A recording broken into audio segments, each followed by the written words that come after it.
kita. Jadi yang tadi itu sak zaman itu pengantar. Sekarang kita masuk ke the medium is the message. Jadi media itulah pesannya. Jadi kata beliau, the channel through which a message is transmitted is more important than the message itself. Channel atau saluran atau media di mana satu pesan disampaikan itu lebih penting dibandingkan isi pesannya sendiri. Jadi makanya the medium is the message. Ini hubungannya dengan pengaruh media ke masyarakat. Jadi pertama-tama bukan isinya, tapi medianya. Ini boleh kalian cek di buku itu ya, Understanding Media, The Extension of Man. Kenapa begitu? Ada beberapa alasan. Mengapa sih medium is the message? Kenapa lebih penting medianya? Coba kita lihat ya. Yang pertama, setiap medium, setiap media itu membawa cara baru menyampaikan informasi yang pada gilirannya mempengaruhi cara orang berpikir, cara orang berkomunikasi, cara orang memahami dunia. Bandingkan tadi, misalnya tadi saya ceritakan, zaman dulu orang kalau ngundang itu ya datang satu-satu ke rumah. Ayo, dengan gaya ini coba kita bayangkan, orang lebih kenal satu sama lain, lebih manusiawi. Kan itu, ini aspek-aspeknya. Jadi tidak terisolir. Kita saling mudah kompak, mudah bersatu. Kemudian sekarang kita kalau ada apa pakai WA. Itu beda lagi sudah kan. Orang ngirim WA itu meskipun emotikonnya senyum bisa saja dia merengut. Ya kan? Jadi kita tidak suka sebel sih, tapi ya bisa saja ngirim emotikon jempol. Gimana komentarmu, bagus nggak jempol? Itu jempol itu bisa maknanya bagus, bisa maknanya sudah lah, nggak usah cerewet. Selesai. Kan bisa saja begitu. Kita maknanya bisa banyak. Jadi itu yang dimaksud medianya, itu jauh lebih penting kita perhatikan dulu. Bandingkan kalian yang pegang e-book dengan sekarang misalnya buku cetak. Ada cetak, ada e-book, itu mungkin gaya hidupmu berubah, berbeda. Kemana-mana bawa buku berat dengan cukup di sini ada apa saja. Kalau buku yang kalian bawa, begitu kalian pegang, kalian buka, ya itu yang kalian baca. Tapi begitu e-book, ada kok Pak, saya tidak bawa buku, tapi di HP saya banyak. Tapi begitu buka HP, mau buka e-book, terus ada video baru dari langgananmu YouTube. Ada baru, saya TikTokan, terus Instagraman. Gaya hidupnya beda sudah. Distraksinya beda. Peradabannya juga beda. Jadi bedanya dulu misalnya radio dan televisi atau film. Mungkin dulu yang generasi saya itu aktif dengar dulu namanya sandiwara radio. Sandiwara radio itu yang dilatih auditorinya, pendengarannya. Imajinasinya main. Jadi saya dulu membayangkan Saur Sepuh, Tutur Tinular itu bayangan saya, Brahma Kumbara kayak gimana, Arya Kamandanu kayak gimana, itu kan di pikiran bayangan saya. Begitu divisualkan jadi film, kok beda dengan bayangan saya. Saya dipaksa harus ikut gambar itu. Itu membentuk tradisi yang berbeda, budaya yang berbeda. Kalau dengerin radio bareng-bareng itu satu rumah dengerin satu radio yang sama, kerukunan terjamin. Sekarang pegang HP masing-masing, nyetel YouTube channelnya beda-beda, selariannya beda-beda. Akhirnya kita lebih terisolasi. Itu the medium is the message. Jadi media jadi lebih penting. Yang kedua, itu tadi ya, dampak sosial media lebih penting dari pesan individual yang ingin disampaikan. Kenapa? dampaknya itu tadi, gaya hidup berubah, kebersamaan berubah. Makanya mari kita cermati benar perubahan-perubahan dalam, ya perubahan memang niscaya, tapi semoga tidak berubah ke arah yang lebih negatif. Kalau berubah ke arah yang lebih negatif, saatnya kita cari solusinya. Kemudian yang ketiga, medium itu tidak netral. Media itu tidak netral, tetap ada polanya yang memang dirancang begitu. Misalnya Twitter itu karakternya minimal berapa. Itu kan menentukan gaya hidup. Saya dulu zaman mahasiswa malah belum Twitter. Dulu ada namanya Telegram, bukan aplikasi ya. Jadi ngirim telegram itu ya satu kata 5 rupiah apa 10 rupiah zaman dulu. Jadi kalau ngirim berita tidak usah panjang-panjang. Kalau panjang-panjang habisnya banyak. Jadi telegram itu, saya dulu kalau awal bulan ngasih berita ke rumah, Pak, awak waras arto telas. Gitu. Nah, gitu aja sudah. Jadi itu untuk berita, saya sehat-sehat sih Pak, alhamdulillah. Kalau mau pakai kalimat gitu habis banyak. Pokoknya awak waras tapi arto telas. Bapak sadar sudah ngirim mesti, kan begitu. Nah, itu kecerdasanmu dituntut lebih pinter merangkum kata-kata. Sekarang kamu pakai WA, pakai email, wis kapokmu nulis sudah.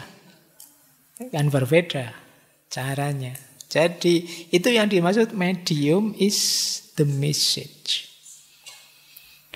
Baik, nonton TV dengan dengar radio keterlibatannya beda. Kayak tadi misalnya televisi mungkin jenis hot, kita terlibat secara emosional, ngerti langsung. Sementara kalau radio, imajinasi lebih main. Ini yang dimaksud medium is the message. Ya, untuk memperjelas coba ya kita sebentar. Ini saya pinjamkan teori. Teori ini bisa diambil dari bukunya Irving Feng yang judulnya History of Mass Communication. Jadi dalam sejarahnya peradaban manusia itu terjadi 6 revolusi komunikasi.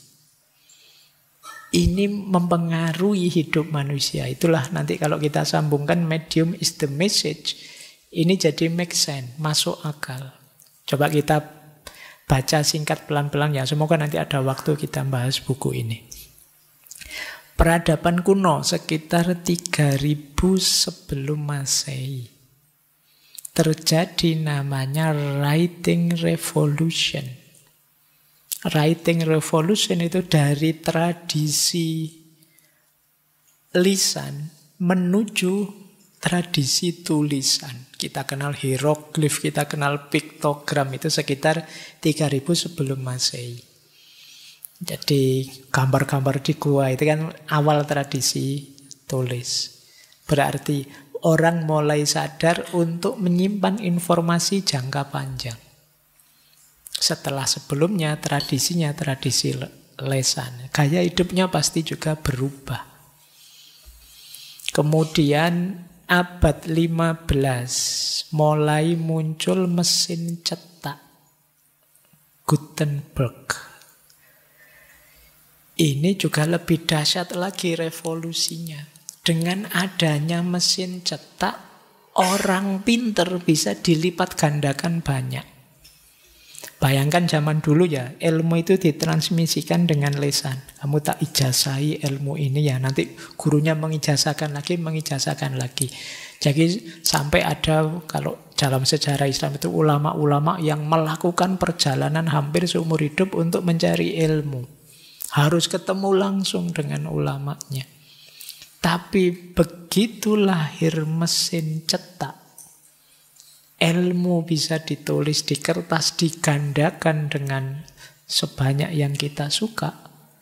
Orang pinter meningkat pesat banyak. Ini nanti yang mengawali Renaissance di Barat.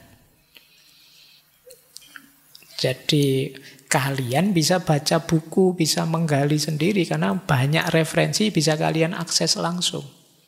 Kalau zaman dulu sebelumnya sulit. Mungkin ditulis sih, para ulama juga nulis dengan tinta, cuma dengan tinta ini kan lama. Bayangkan kitab Ihya Ulumuddin ribuan halaman nulis dengan tinta itu berapa banyak bisa digandakan. Tapi begitu ada mesin cetak, sebanyak apapun kalian ingin menggandakan mudah. Peradaban manusia berubah drastis. Jadi ini padahal kan media, tapi bagaimana media ternyata perannya penting. Reformasi Renaissance di Barat itu ya karena revolusi mesin cetak. Kemudian muncul lagi sekitar abad 19. Istilahnya Irving Feng, mass media revolution. Munculnya surat kabar, majalah, media-media cetak yang bisa diakses oleh banyak orang. Sekarang informasi cepat menyebar kemana-mana. Ada koran, ada majalah. Ini diawali abad 19. Peradaban berubah, dunia manusia berubah sudah. Sekarang orang sudah bisa ngerti apa yang terjadi di mana-mana. Kalau semula ngertinya terbatas saja, sekarang ngerti berita dari mana-mana. Oleh mass media revolution. Kemudian abad 19 juga terjadi, ini 19 pertengahan, revolusi telekomunikasi. Munculnya telepon, radio, televisi. Lebih dahsyat lagi. Sekarang informasi yang kemarin tulis bisa didengarkan. Bisa dilihat langsung sak gambar-gambarnya dengan televisi. Peradaban berubah sudah. Setelah itu terjadi lagi abad 20. Ini lebih dahsyat lagi, computer revolution. Orang sudah bisa bermain dengan data-data kompleks ketika ada komputer. Meskipun awalnya komputer itu besar, komputer awal itu kan besarnya sak kamar itu. Mengalami eteralisasi tadi, mengalami semakin ringan, sekarang komputer tambah kecil. Terakhir kita ngalami hari ini revolusi komunikasi. Interaktif, komunikatif revolution. Sudah, sekarang ada medsos, email, pesan instan, DM, dan lain sebagainya. Jadi peradaban kita mengalami 6 fase revolusi besar di dunia informasi dan komunikasi. Ternyata tidak hanya isinya, ya terserah isinya bisa macam-macam sesuai kepentingannya masing-masing orang, tapi jenis medianya yang itu bisa mengubah wajah peradaban manusia. Makanya the medium is the message. Pesan utamanya tidak pada isi atau kontennya media itu apa, tapi medianya itu sendiri. Nanti bandingkan misalnya sekarang sudah ada Instagram yang lebih banyak bermain dengan video, gambar, ada Twitter dengan keterbatasan kata tapi masih bisa bikin link dan lain sebagainya. Dengan TikTok dengan karakternya dan lain sebagainya. Ini mengubah wajah peradaban kita. Dulu waktu awal-awal misalnya ada Instagram itu betapa hebohnya orang. Apa saja difoto, diupload. Captionnya macam-macam. Sekarang sudah mulai biasa lagi. Sudah rutin, sudah jadi habit kita sehari-hari. Baik ya, semoga ini bisa memperjelas kenapa the medium is the message. Jadi yang penting ternyata medianya, bukan isi pesannya. Baik, kita lanjutkan. Nah, ini pokok-pokok kritik beliau ya. Pengaruh media terhadap masyarakat. Itu saya kutipkan beberapa quotes dari buku beliau. Kata beliau, pesan dari media atau teknologi apapun adalah perubahan skala, kecepatan, dan pola. Jadi menurut beliau 3 hal nanti yang ditingkatkan dalam perkembangan media. Yang pertama skalanya, yang kedua kecepatannya, yang kedua polanya. Misalnya dulu hanya radio, ya skalanya lebih sempit. Sekarang internet jauh lebih luas. Kecepatan, dulu nulis surat pakai Pak Pos, lebih lambat. Tapi sekarang pakai WA, langsung dibaca. Ini namanya kecepatan. Pola, ayo polanya berubah. Misalnya dengan media sosial lebih interaktif. Kalau cuma email saja satu arah, tektokannya lama. Tapi begitu ada WhatsApp misalnya, teman-teman bisa langsung ngobrol. Dengan MiChat misalnya, teman-teman bisa. Oke ya, ada aplikasi itu di HP-mu? Baik, yo wis langgananmu. Jadi ini yang dimaksud pola. Itu salah satu contoh ya, kenapa kok tak sebut itu terus kamu ketawa. Karena kamu ngerti, medium is the message. Jadi media yang kamu pakai itulah pesannya. Baik, terus mempengaruhi bagaimana manusia berpikir, merasa, dan berperilaku. Jadi memang dia mempengaruhi kita. Ini aspek manfaat peningkatannya. Ada juga efek negatifnya. Antara lain kalau kita cermati, kata beliau, setiap media juga merupakan senjata yang ampuh untuk menghancurkan media yang lain dan kelompok yang lain. Tentu saja ketika ada media baru, tadi loh, media lama jadi kuno, jadi obsolete. Padahal media lama ini juga berhubungan dengan banyak orang, berhubungan dengan banyak wilayah. Mungkin para pekerja di ranah itu kemudian terus off semua karena sudah tidak zamannya lagi, terus PHK dan lain sebagainya. Jadi ada kompetisi antar media. Televisi hadir, radio kalah dominan. Internet hadir, koran kalah dominan. Jadi ini juga harus diperhatikan. Kedua, media juga bisa jadi alat untuk kekuasaan. Jadi media itu kata McLuhan, dia tidak netral, dia membawa nilai, membawa ideologi.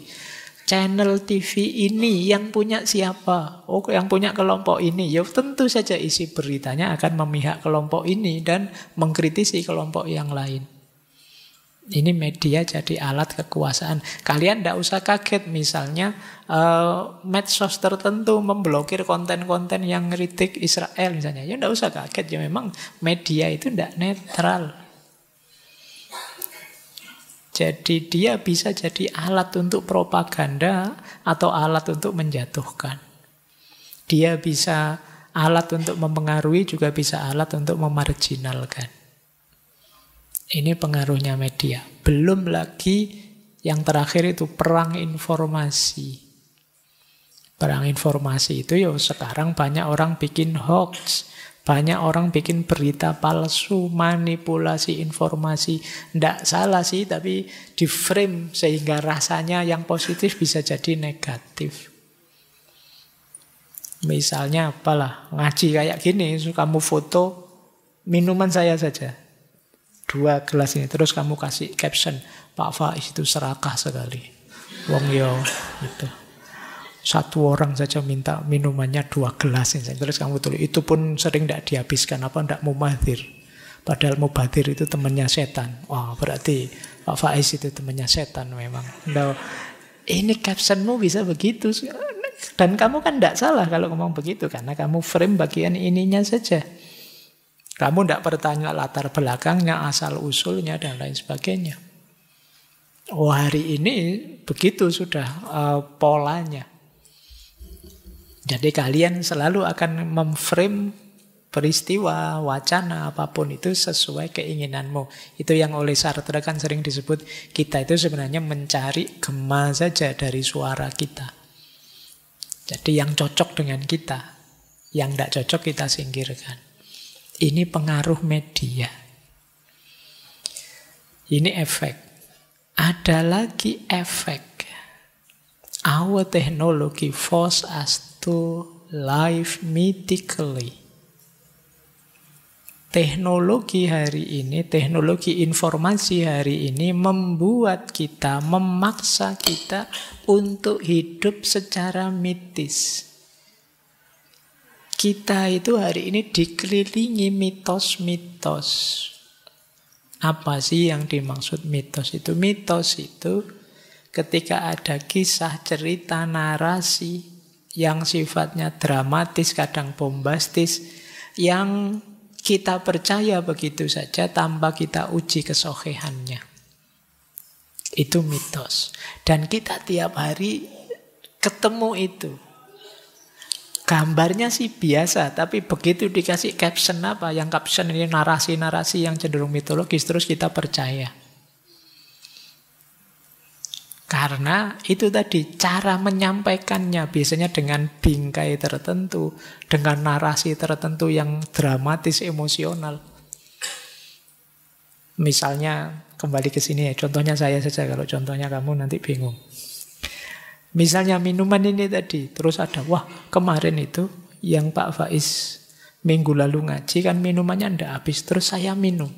Setelah saya minum ternyata rasanya badan seger sekali. Seminggu itu nasib saya kok beruntung terus misalnya. Dan kamu maksa orang lain percaya karena dasarnya, wong saya ngalami sendiri kok. Tidak percaya ya terserah, saya loh yang ngalami langsung. Ini terus kamu maksa orang lain untuk percaya bahwa itu faktanya memang begitu, mau apa.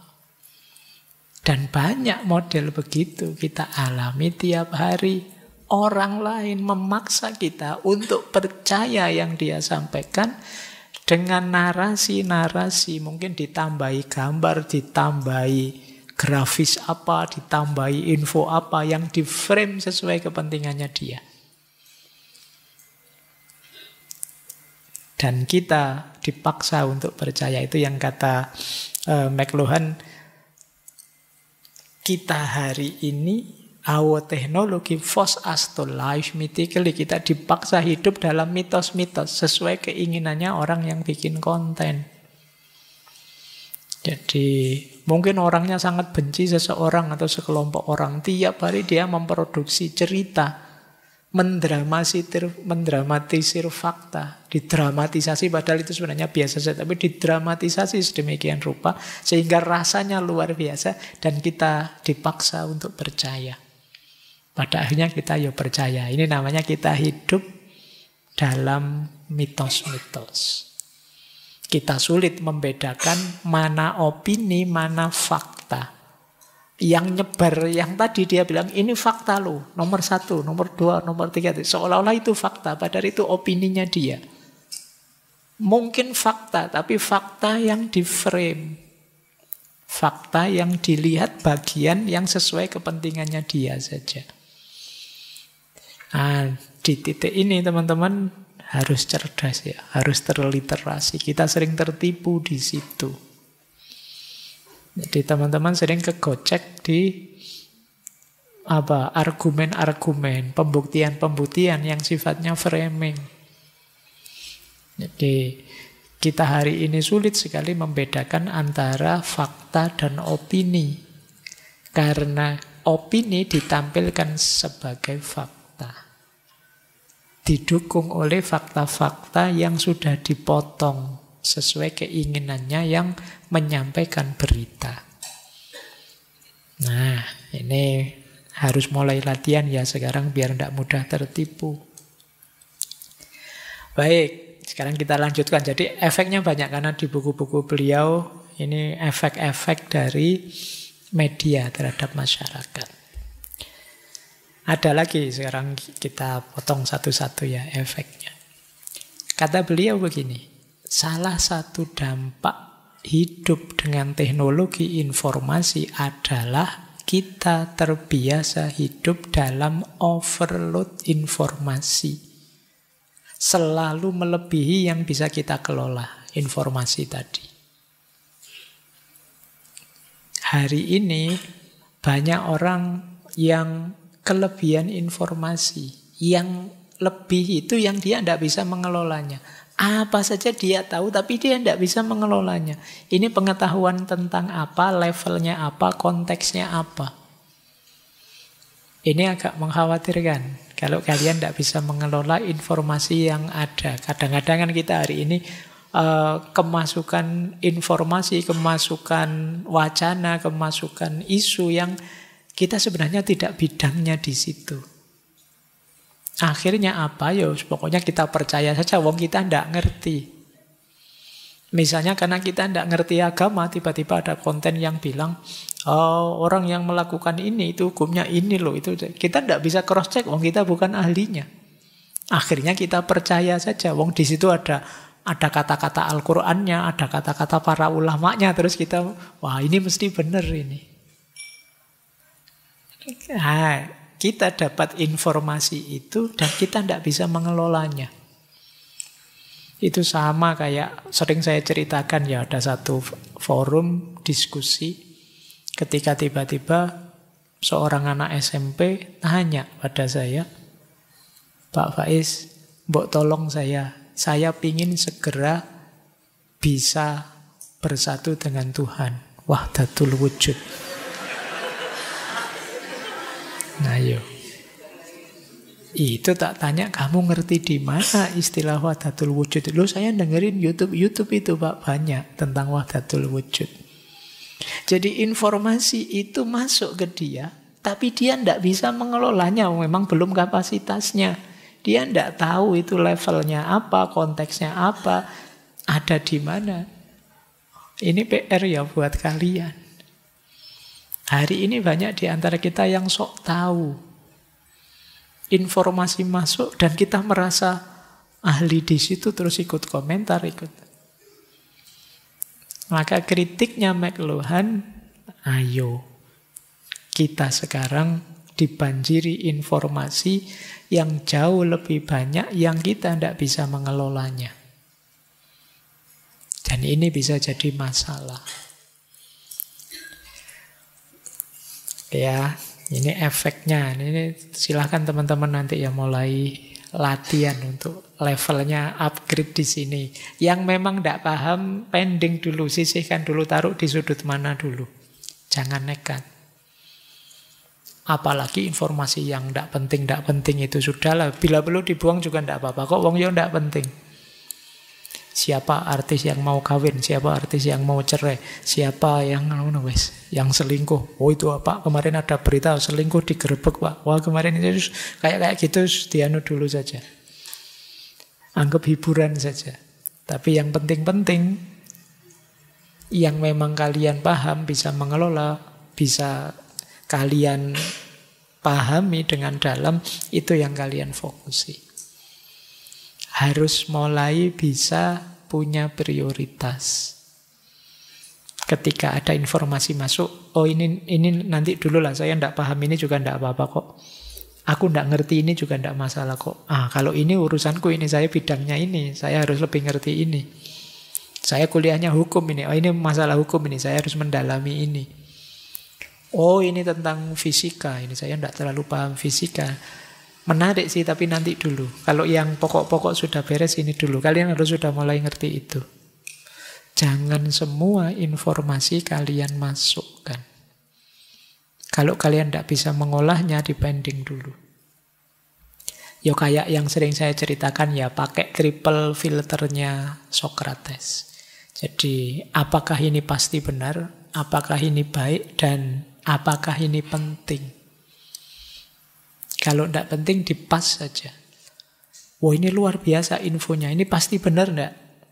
Mungkin tidak juga sih, ini masih isu. Kan dia yang ngomong, orang lain kok ngomongnya berbeda, ini berarti masih subhat. Barang subhat itu kalau dalam agama lebih baik ditinggal. Jadi kalau kalian ada informasi apapun yang jenisnya subhat, jangan kesusu divonis, jangan kesusu melibatkan diri. Tunggu sampai jelas. Ini ada hubungannya dengan sebelumnya tadi. Baik, jadi ini ya efek selanjutnya dari media. Kita lanjutkan. Ini efek yang lain terhadap sosial budaya. Kata beliau begini, anything that is popular is a rear view image. Di era teknologi informasi hari ini, segala yang populer itu biasanya gambar belakangnya saja. Ini maksudnya beliau, yang terkenal, yang kita lihat, yang kita pahami dari media-media informasi komunikasi hari ini, itu biasanya hanya pencitraan saja. Aslinya tidak begitu. Jadi kalau kalian lihat misalnya orang terkenal sekali sebagai apa atau apa, itu ya sebenarnya gambar belakangnya dia, kata McLuhan. Kalau kita tahu aslinya, kita tidak akan sekagum itu. Kalau kita ngerti seperti apa kenyataan konkret tentang orang ini, mungkin kita tidak akan semengidolakan itu. Idolamu siapa hari ini? Itu kan kalian ngertinya hanya ketika pas mereka tampil, ketika mereka di panggung, ketika mereka di depan. Kalau kalian ngerti aslinya, mungkin kalian tidak akan semengidolakan itu. Termasuk tentang saya. Kalian kan ngertinya saya kalau pas ngaji filsafat, wah Pak Faiz mesti pinter ini Pak Faiz ini. Karena ngertinya pas ngaji filsafat. Mungkin kalau kamu ngerti aslinya, alah itu kalimatnya jadi begitu. Dan yang bisa begitu, yang tiap hari ketemu saya, istri saya, anak saya, itu yang paling ngerti Paul. Jadi rear view image, kalian hanya melihat gambar punggungnya saja, belum melihat aslinya dia, gambar depannya. Ini sebenarnya wanti-wanti ya buat kita, jangan terlalu mengidolakan, jangan terlalu tenggelam di yang kamu follow, siapapun itu, channel apapun itu, kamu tidak ngerti aslinya. Ini pesan beliau, karena hari ini kan banyak yang terjebak di pengidolaan, dibelain sampai segitunya, atau disukai sampai segitunya, atau sebaliknya dibenci sampai segitunya. Baik, ini problem tersendiri. Nanti setiap isu ini bisa kalian bahas panjang lebar. Ini kita sebut isu pencitraan. Ada lagi. Kalau ini berhubungan dengan generasi. Kata beliau, anak zaman sekarang tumbuh menjadi manusia yang absurd. Karena dia hidup di dua dunia. Dan tidak satu pun dari keduanya mendorongnya untuk tumbuh dewasa. Generasi hari ini, yang kadang kita sebut generasi Z, itu banyak yang absurd. Kenapa begitu? Karena dia hidupnya di dua dunia. Dia dipepet oleh dua idealisme. Oleh orang tuanya dari generasi angkatan saya, milenial ke belakang, dan oleh situasi masa kini. Yang dua-duanya tidak mendorongnya untuk jadi manusia dewasa. Dua-duanya ingin memaksakan keinginannya sendiri-sendiri. Generasi sebelumnya memaksakan apa, tuntutan zaman hari ini menuntut apa. Itulah kenapa kalian sering disebut sandwich generation. Sandwich generation itu, kalian itu kayak sandwich, kalian kecepit di tengah-tengah. Jadi kayak sandwich itu kan kalian daging yang di tengah dijepit roti di bawah dan di atas. Itu yang membuat kalian terus jadi absurd. Kalian itu serba bingung. Mau apa-apa rasanya serba salah. Katanya orang-orang tua kok gini jelek, tapi kalau keluar kok zamannya sudah begitu. Mau ndak ikut zaman hari ini melawan orang tua. Mau ikut orang tua kok ya ndak update. Kan kamu bingung. Terus kamu jadi absurd, ndak karu-karuan, kamu jadi sering overthinking. Kamu jadi insecure, kamu jadi kebingungan. Ini PR ya generasi. Ya ini satu tema sendiri, kalau dibahas bisa panjang. Tapi yang jelas di antara akarnya kenapa sih banyak sekali keluhan-keluhan tentang generasi hari ini, ya karena mereka ini hidup di dua zaman sekaligus dengan idealisme yang berbeda. Itu yang membuat mereka kebingungan. Jadi mungkin generasi sebelumnya menuntut dengan ideal-ideal masa lalu, sementara yang masa kini juga memberi tuntutan untuk menyelaraskan dengan situasi masa kini. Ini PR, nanti kalian bisa merenung lebih dalam. Ada lagi fenomena ini. Ini menarik, tadi saya kutip kalimatnya terus tak terjemahkan. Hari ini banyak orang yang berharap bahwa jika mereka berteriak cukup keras tentang nilai-nilai, maka orang lain akan mengira mereka sebagai jiwa yang serius dan sensitif, yang memiliki persepsi lebih tinggi dan lebih mulia daripada orang biasa. Nah, sekarang saya lihat ya di channel-channel YouTube di mana-mana misalnya banyak orang yang tiba-tiba jadi ahli agama yang baru, spiritualis baru, ahli itu baru, kok yang diomongkan level-level tinggi spiritual. Ngomong tentang moralitas, ngomong tentang spiritualitas, ngomong tentang ketenangan batin, ngomong. Terus mereka menganggap kalau sudah ngomong begitu, mereka sudah sekualitas yang dia omongkan. Padahal itu baru cuma ngomong. Sama kayak kalian kan, kemana-mana nge-share, hidup harus ikhlas, pasrah pada Tuhan, dan lain sebagainya. Wong kamu sendiri masih jungkir balik, tidak karu-karuan. Tapi dengan ngomong itu, kamu merasa sudah seperti yang kamu omongkan. Jadi kamu terus merasa levelmu lebih tinggi. Apalagi terus banyak yang komen, mantap, banyak yang komen itu, wow, kamu merasa lebih tinggi hanya dengan ngomong. Itu makanya saya selalu mengingatkan diri saya sendiri kalau ngomong yang begitu-begitu, ini usikum wa nafsi. Jadi saya juga menasihati kalian, menasihati saya, karena saya juga mungkin belum nyampe ke level itu. Ini banyak yang salah paham. Mungkin saya banyak materi spiritual, banyak materi tasawuf, level-level tinggi. Tapi saya tegaskan saya masih belum nyampe di sana. Jadi masih berjuang untuk menaikkan level.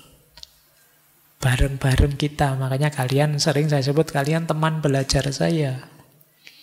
Jangan kesusu berguru ke saya. Yuk kita belajar bareng saja. Kita ambil manfaat yang sesuai, yang cocok untuk hidup kita masing-masing. Karena hari ini ada sindrom ini. Orang yang sekedar ngomong tapi merasa sudah melakukan. Ngomong cinta-cinta merasa sudah jadi orang penuh cinta. Nanti ngomong stoik-stoik merasa, wah saya ini orangnya stoik sekali, tapi disenggol sedikit ngamuk. Nah itu ya, ini PR kita. Coba kita tidak di situ. Mulai diingatkan oleh McLuhan ya. Mereka mengira sebagai jiwa yang serius, sensitif, lebih tinggi, lebih mulia dari orang biasa. Wong padahal baru cuma ngomong, itu pun ngutip, copy paste dari pikirannya orang lain. Ini peringatan dari McLuhan. Ada lagi peringatan lain, kata beliau. Banyak argumen-argumen yang bagus hancur oleh beberapa orang yang bodoh, tapi dia tahu bagaimana caranya bicara. Hari ini banyak orang pinter, ilmunya dalam, tapi tidak terlalu pinter retorika, tidak terlalu pinter bicara, cenderung pendiam. Sementara banyak orang bodoh yang tidak pinter ngomong. Sehingga akhirnya orang lebih percaya ke yang lebih bodoh ini. Karena dia menang di pinter ngomongnya. Seperti dibilang tadi, hari ini zaman pencitraan. Orang yang pinter mencitrakan dirinya, ya dia menang. Yang pinter beneran, kurang mampu mengekspresikan dirinya, ya dia tidak dikenal. Bahkan kalau ngomong terus orang tanya siapa dia. Karena yang lain tidak tahu saja levelnya. Jadi banyak argumen bagus hancur oleh beberapa orang bodoh yang tahu caranya bicara. Sekarang kadang-kadang coba cek ya teman-teman, mungkin di YouTube atau di TikTok atau di mana, kadang-kadang ada orang, kita tidak tahu orang ini sekolah di mana, ilmunya apa, tapi orang-orang pinter, mungkin orang-orang yang sudah ahlinya ngomong, dia bantah.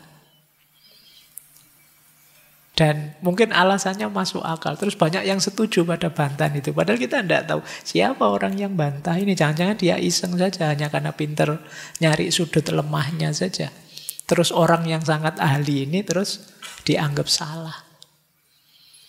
Kadang-kadang kan ini yang ngomong ini bukan sembarangan, ini orang ini sudah orang besar, tidak diragukan lagi pendidikannya, kapasitasnya. Ternyata di bawahnya yang komen entah siapa ngomong yang jelek-jelek, yang negatif-negatif. Dan banyak orang setuju dengan komentar negatif itu, mungkin karena cara penyampaiannya bagus. Ini yang dimaksud oleh McLuhan, banyak argumen bagus hancur oleh beberapa orang bodoh yang tahu caranya bicara. Ini juga PR kalian ya. Jadi sekarang banyak hari ini. Sehingga akhirnya apa? Yang benar kemudian terdistraksi, tertutupi oleh citra-citra, oleh kebodohan-kebodohan. Baik, masih ada lagi kalau ini politik. Ini beliau banyak juga bicara politik. Kata beliau, nanti politik pada akhirnya akan digantikan oleh citra.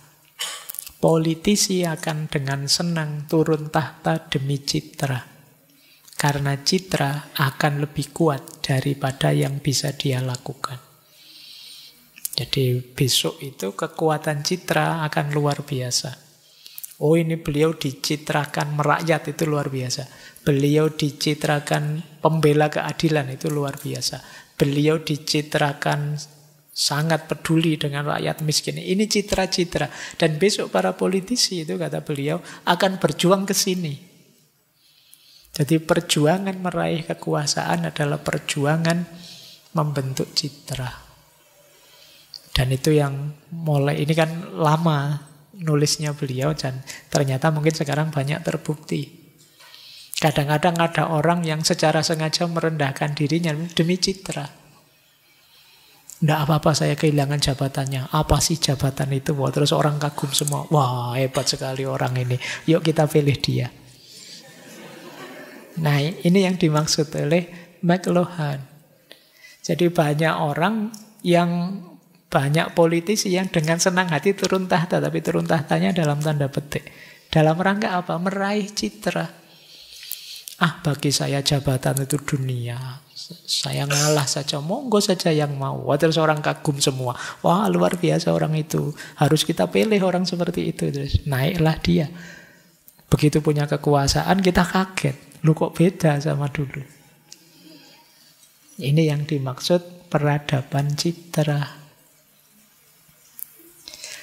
Nah, ini mungkin satu tema lagi. Jadi tiap ini di pikiran-pikirannya McLuhan bisa menginspirasi kita ya, teman-teman diskusikan.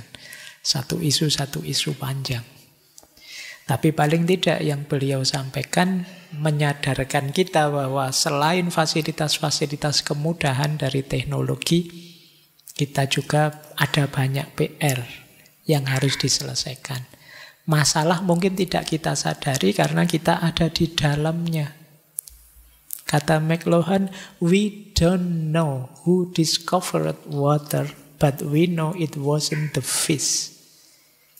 Kata McLuhan, kita tidak tahu siapa yang menemukan air, tapi yang jelas bukan ikan. Kenapa ikan tidak bisa menemukan air? Karena dia hidup di dalam air. Kenapa kita sering tidak sadar ada masalah? Karena kita bagian dari masalah itu. Sehingga kita merasa hidup ini baik-baik saja. Padahal itulah masalah. Ini makanya penting ya bagi kita untuk kita sadari bahwa masih ada masalah, masih ada PR-PR untuk peradaban kita hari ini. Khususnya yang banyak diwarnai oleh media. Terakhir beliau menyatakan, ini ya kutipan saya sih terakhir. Menurut saya menarik. I don't necessarily agree with everything that I say. I don't want them to believe me, I just want them to think. Aku tidak serta-merta setuju dengan apapun yang saya katakan. Aku tidak ingin mereka percaya saja padaku, aku hanya ingin mereka berpikir. Jadi beliau ngomong panjang lebar di banyak buku itu ya. Mungkin ada beberapa yang beliau sendiri tidak setuju, tidak cocok. Dan juga beliau tidak ingin teman-teman oke saja, setuju saja dengan pikiran-pikirannya. Beliau hanya ingin kita berpikir. Ini kuncinya berakhir di filsafat. Ayolah kita memikirkan hidup ini. Mungkin problem yang dibidik oleh McLuhan, problem-problem zaman beliau sesuai ramalan beliau, yang beberapa mungkin tidak pas juga, beberapa mungkin sudah berubah sekarang situasinya. Tapi bukan itu yang penting. Yang penting apa? Ayo kita tetap berpikir, mau memikirkan hidup kita, menyadari problemnya, kemudian merumuskan solusi terbaiknya. Ini bagian dari amanat kita sebagai Khalifatullah fil ardh. Jadi jangan diam saja, tantangan masih banyak, masalah masih beraneka rupa. Tadi kan ada masalah ini, masalah itu. Tanggung jawab kalian sebagai generasi. Baik, saya kira itu ya untuk malam hari ini. Minggu depan kita lanjutkan lagi. Minggu depan mungkin agak lebih dalam lagi. Kita membahas burnout society. Kalau ini kan masyarakat yang dinikmatkan dan bermasalah dengan media. Minggu depan kita membahas masyarakat yang sudah capek, kelelahan. Burnout society. Saya kira itu untuk malam hari ini. Semoga sedikit-sedikit ada relevansinya dan bisa meningkatkan kualitas hidup kita. Entah dari sisi yang mana. Saya akhiri sekian. Wallahul muwaffiq. Wallahu a'lamu bissawab. Wassalamualaikum warahmatullahi wabarakatuh.